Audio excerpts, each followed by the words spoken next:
Hey guys, it's Misty from the Book Rat, and it's time for my thoughts on one of the winners for October's Stack of Five, Texas Gothic by Rosemary Clement-Moore. This was the winner of our Halloween-themed stack, and I am very glad it won. So let's go ahead and just get it out of the way.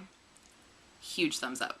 Basically, Texas Gothic is about a girl named Amy Goodnight who is part of this crazy Goodnight family that all has some kind of power. They're all witches. In a very sort of contemporary, quirky way, and not like a serious, old-fashioned or mother goddess or anything like that kind of way. Think more practical magic.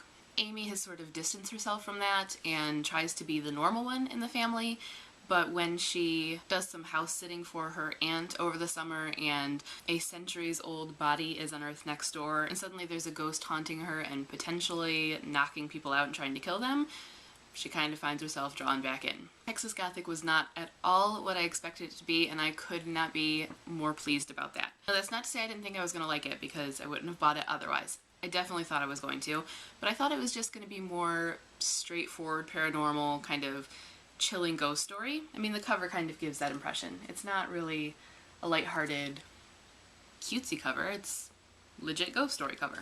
And though it was that, you know, it definitely is a ghost story and has its thrills and chills, it's so much more than that, and it is freaking hilarious. Rosemary Clement-Moore might be my new favorite person. It was exactly what I needed at the time. It had me laughing from page one. It had me laughing from the first sentence, actually. And it was just suffused with personality. Amy's tone was great, she's hilarious, and a great main character to kind of pull you through this world, but a lot of the other characters had really strong, interesting personalities and funny little quirks, and they made what potentially could be a less believable story more believable, but they also just made it super engaging. Thoroughly enjoyed myself reading this. Every step of the way, I physically smiled, I laughed out loud, and that is beyond what I needed, just always an excellent sign in a book. It made me happy and made me know that I'll push it on people and know that I'll want to reread it, and immediately put the author on my funk breaker list. Kiersten White is a go-to funk breaker, Rachel Hawkins is a go-to funk breaker, and Rosemary Clement-Moore is now going to be a go-to funk breaker. I liked it enough that I immediately wanted to pick up the only other book I have by her, which is The Splendor Falls. Even though I had other things to read, and even though I was in the middle of some other things, like, I wanted to keep going. And might. It's sitting on my bed right now, so we'll see. It's funny, it's quirky, it's got ghosts, it's got begrudging romances, it's got great personality, and just a really strong visual world. I could see it all, I could picture these characters in it, and I thoroughly enjoyed it. And was pleased to find out that there is a second book following one of the other characters in the story, so I will definitely be getting my hands on that soon. Definitely recommended. If you're in a funk, if you like ghost stories, if you like witches, if you just like fun contemporary and normally don't like ghost stories and witches, it'll probably win you over just from that aspect. Good fun time. And I really don't have anything bad to say. Any flaws that I did find with it were minimal and easily forgotten. I just enjoyed it. Two things I forgot to mention.